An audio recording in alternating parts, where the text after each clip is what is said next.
যোৱা 12 জুন তাৰিখে আহমেদাবাদত সংঘটিত হৈ যোৱা বিমান দুৰ্ঘটনাত নিজৰ প্ৰেমিকাক হেৰুৱাই শোকত ভাগি পৰিছে এইজন যুৱক।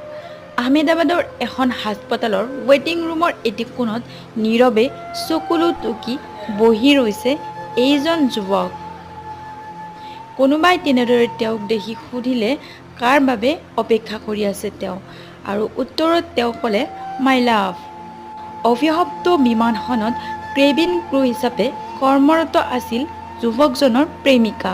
হাস্পতালৰ ৱেটিং ৰুমৰ নিশা ৩ বজাতো এনেদৰে দেখিবলৈ পোৱা গ'ল যুৱকজনক।